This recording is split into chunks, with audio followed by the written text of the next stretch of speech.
Assalomu alaykum hurmatli video tomoshabinlar. Sizlar bilan har doimgidek Shamuz loyihasi. Hurmatli video tomoshabinlar, bugungi videomiz faqatgina solishtirish emas, bugungi video aqlli tanlov to'g'risida gaplashamiz.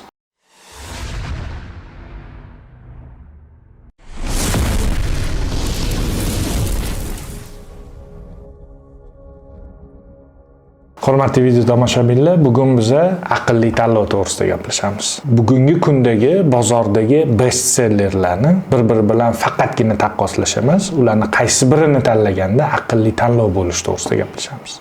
Hurmatli video tomoshabinlar, qo'limda ikkita telefon, aytib o'tgandek bozordagi eng ko'p sotiladigan bestsellerlar. Galaxy A56 va Redmi Note 15 Pro to'g'risida gaplashamiz. Video tomoshabinlar bilasizlar, ko'pchilik benchmarkga, megapikselga ishonib qolishadi, lekin 3 oydan keyin nima bo'lishini hech kim bilmaydi. Bir xillar telefonni 2-3 yil ishlatmoqchi bo'lishadi. Bir xillarga likvidli, barqarorlik, ya'ni bir xil ishlashi muhim bo'ladi. Agar siz telefonni 2-3 yil ishlatmoqchi bo'lsangiz va sizga telefon barqarorligi, likvidligi muhim bo'ladigan bo'lsa, bu video albatta sizlar uchun bo'ladi. Hurmatli video tomoshabinlar, demak biz boshladik. Hurmatli video tomoshabinlar, demak Samsung A56. Bu telefon dizayn uchun emas, bu telefon uzoq vaqt ishlashi uchun. Bu telefon barqarorligi uchun. Redmi Note 15 Pro agressiv marketing, tez ishlashi. 2-3 oydan keyin har doimgidek aytganimdek nima bo'lishini hech kim bilmaydi. Demak, video tomoshabinlar, biz obzorimizni boshladik. Hurmatli video tomoshabinlar, demak biz obzorimizni boshladik. Redmi Note 15 Pro, Samsung Galaxy A56. Samsung A seriyasi bilasizlar, xavf kamaytiradi, ommaviy foydalanuvchilarni ushlab turadi. Uzoq muddatli foydalanishga o'rgatadi. Demak, hurmatli video tomoshabinlar, biz sekinlik bilan Samsungni ochib olamiz. Mana o'sha bizning qo'limizdagi Samsung A56. Hurmatli video tomoshabinlar, demak bizning Samsung A56miz. Keyin kelinglar, sizlarga telefonni wow degan hissi beradigan telefon to'g'risida bitta ozgincha gaplashsam. Bu bizadagi Redmi Note 15 Pro. Har doimgidek Redmi hech qachon o'zini katta korobkalardan voz kechgisi kelmaydi shakl. Har doimgidek katta korobkalarga hamma narsasini katta qilib, haqiqiy o'sha aytib o'tganimdek wow effekti berish uchun harakat qilishadi. Demak, buni ham yoqib olamiz. Demak, hurmatli video tomoshabinlar, mana ikkita telefonimizni ham yoqib oldi. Samsung A56 bu ommaviy foydalanuvchilarni ushlab turadi, uzoq muddatli foydalanishga o'ynaydi. Bu telefon wow effektini bermaydi, bu stabillik. Redmi Note 15 Pro. Bu telefon wow effekti beradi, maksimal xususiyat, minimal narx va qisqa muddatli hayrat. Bu telefon texnik jihatdan Samsungdan ancha yuqori turadi, lekin strategiyasi bu telefonni tez-tez sotib tashlash bo'ladi. Bu farqlarni hurmatli video tomoshabinlar eslab qolinglar, chunki video davomida hamma narsa mana shu joyiga, imindan mana shu nuqtaga borib taqaladi. Kelinglar dizayn va materiallari to'g'risida gaplashadigan bo'lsak. Demak, kelinglar Samsung A56. Cheti alyumin frame deyiladi. Har doimgidek Samsung o'zini Gorilla Glass bilan jihozlangan. IP sertifikatsiyaga yaqin yig'ilishi. Bu nima degani? IP sertifikatsiyasi yo'q, lekin o'shanga yaqin telefon xuddi shunaqa xususiyatlarga ega bo'lib, shunga yaqinroq qilib yig'ilgan. Qo'lda ushlaganda sovuq metalli hissini beradi. Haqiqatda sovuq kunlarda ayniqsa bu narsa seziladi agar telefonni g'ilovsiz tutadigan odamlar uchun. Telefon umuman olganda hamma narsasi tomonlama, ham ko'rinishi, ham performansi, o'sha ishlash prinsiplari juda balansi yaxshi ushlagan. Kamera bloki stol ustida, orqa manchasi ko'pchilik qo'yib qo'yadigan bo'lsa, nisbatan kamroq tebranadi, lekin baribir tebranishlar yo'q degani emas. Tebranishlari bor, qimillab turadi. Kelinglar endi Redmi Note 15 Pro to'g'risida gaplashsak. Bu telefon vizual jihatdan, mana o'zingizlar ko'rib turibsizlar, Samsungga nisbatan ancha farq qiladi. Qaysidir ma'noda baribir jozibaliroq, qo'lga yaxshiroq moslashadi, yaxshiroq ko'rinadi. Lekin baribir boshqacha dizaynga haqiqatda e'tibor berilganligi ko'rinib turibdi. Telefonning chetlari Samsungga nisbatan qayilganroq bo'ladi, ya'ni egriroq bo'ladi. Demak, orqa qopqog'i shisha yoki kompozitsiya qilib ishlangan bo'ladi. Endi qaranglar, ekranning chetlari bukilgani bu har doim ham zo'r bo'lmasligi mumkin. Qachonki telefonning ekranini almashtirish kerak bo'lib qolgan paytda yoki remont qilinishi kerak bo'layotgan paytda bu juda ham qimmatga tushishi mumkin. Telefonning o'zi Samsungga nisbatan mustahkamligi pastroq. Demak, xulosa qilamiz, xuddi shu o'rinda dizaynini ikkalovini bir-birini mustahkamligini solishtiradigan bo'lsak, Samsung telefoni dizayni zerikarliroq, lekin muhandislar, ya'ni injenerlar juda ham to'g'ri yondashgan deb o'ylayman. Redmi dizayni chiroyli bo'lishi mumkin. Bu albatta marketingga xizmat qiladi. Kelinglar endi raqamlar va real foydalanishlar to'g'risida gaplashib o'tamiz. Samsung A56 ekrani AMOLED 120 Hz, ranglar ancha tabiiy. White balance, ya'ni oqlik balansi barqarorlashtirilgan bo'ladi. Samsung ekranlari boshqa telefonlarnikiga nisbatan kamroq ko'zimizni charchatadi.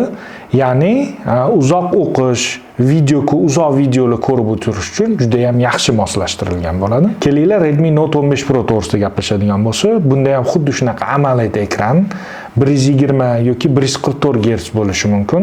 Buni ekrani juda ham yorqin bo'ladi.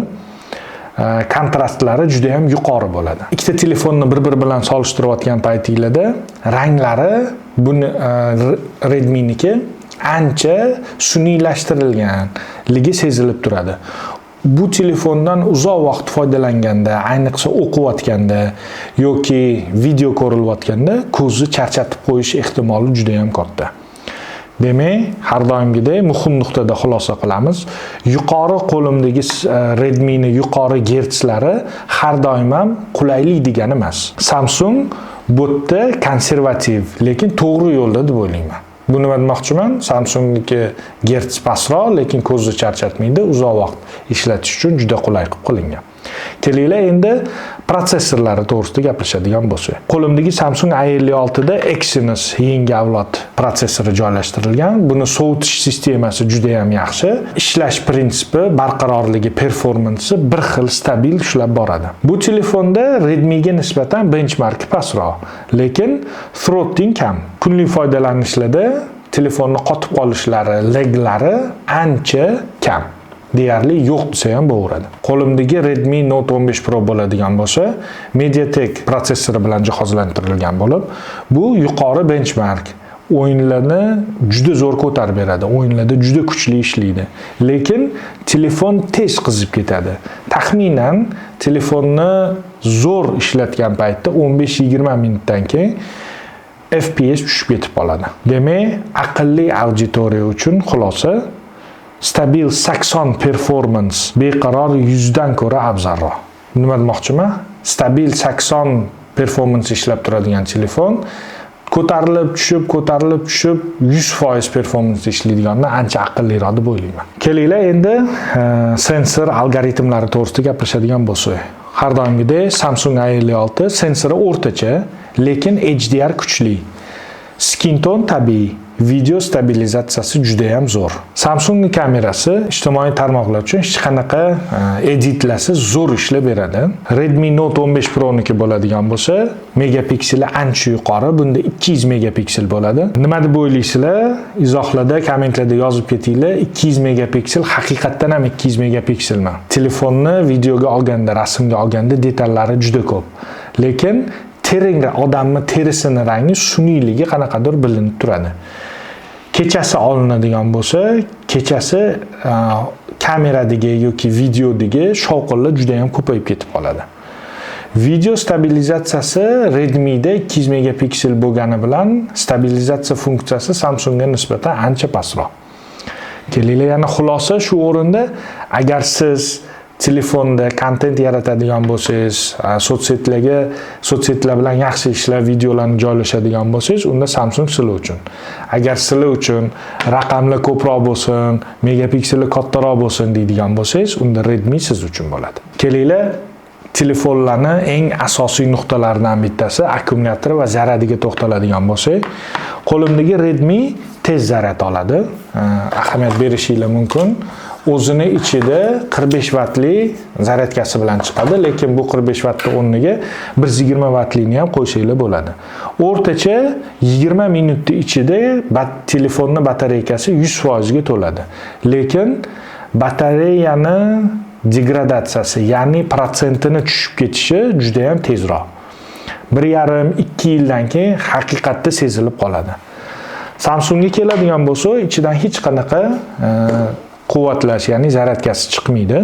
Bu telefonning zaryadkasi nisbatan sekinroq bo'ladi, lekin batareyani protsenti, ya'ni umri uzoqroq bo'ladi.